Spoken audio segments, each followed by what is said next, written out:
whom no one remembers. I think it was a woman who just sent a card to the crew, and it said, "Thank you, Apollo 8. You saved 1968." And so they did. Yeah. With everything that was going on in the world, how many people would have said, "Can I just get out of here? Can we just leave the world?" And here were three people who were actually doing it, So you had to kind of look at them. That's right. And be. It's funny you said that. Yeah. When I was first writing the proposal for the book, I said 1968 was about as good a time to get out of Dodge as any. And Exactly. These guys got to do it. Yeah. You said that this was an insane mission, and I wanted to tackle that just a little bit. And I've only got a few minutes. Mm-hmm. There was a great deal of doubt that this mission would actually get pulled off, wasn't there? There was, and the biggest problem, the biggest tragedy, of course, was that just the year before we had lost three men, mm-hmm. Gus Grissom, Ed White, and Roger Chaffee. Apollo 1. In the Apollo 1 launch pad fire, that's right. So at the moment that happened in early 67, we were on a pretty good track to get to the moon by the end of 1969. Well, that launch pad fire caused everything to come to a screeching halt. And 20 months later, in the summer of 68, we still hadn't gotten any Apollos off the ground.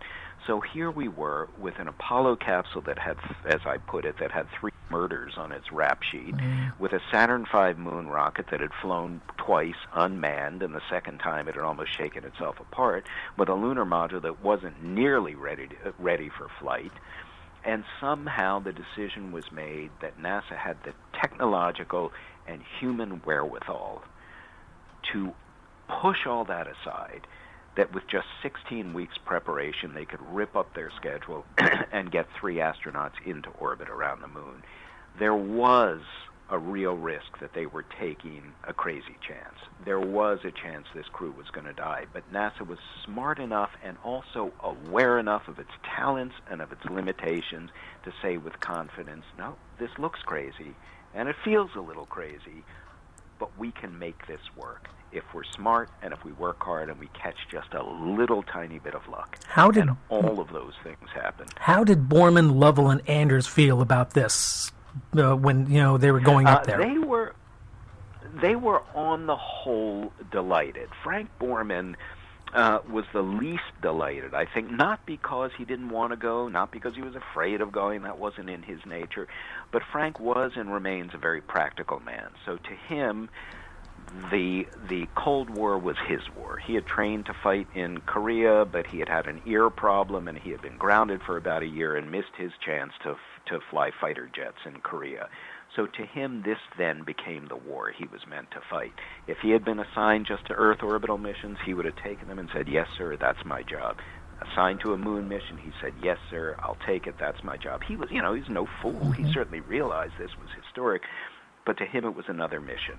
I think Borman and Anders and especially Lovell were really kind of excited by it. Lovell especially, he loved flying in space. As I say in the book, he was never as happy as when he was in space and never as happy in space as when he was incredibly busy doing something new. So I think Gone to the Moon delighted him, and even before he went, he already had it in the back of his head that as soon as this mission was done, he wanted to get back to Earth, go right back into the flight rotation and train for a future flight in which he would get to land. Mm-hmm. And he did get that flight. Yeah. Regrettably, it happened to be Apollo 13. So that was a whole different story. Amazing how that happened, yeah. I'm down to less I'm down to less than a minute. Tell me something about Apollo 8 I did not know.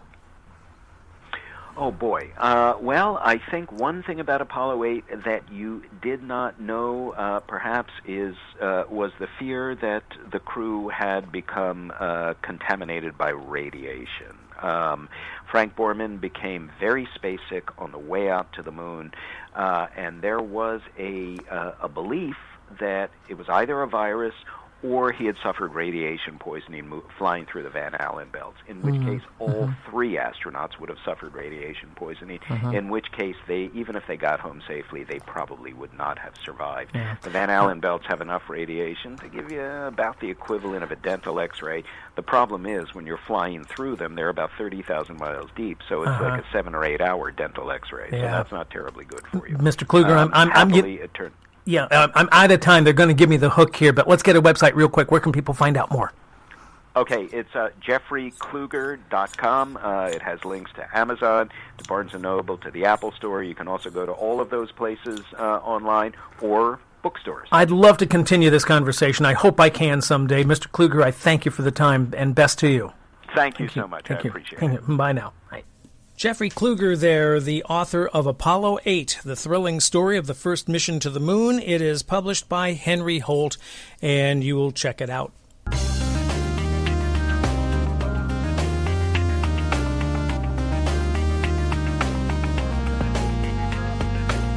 And that's it for this edition of Conversation Collage.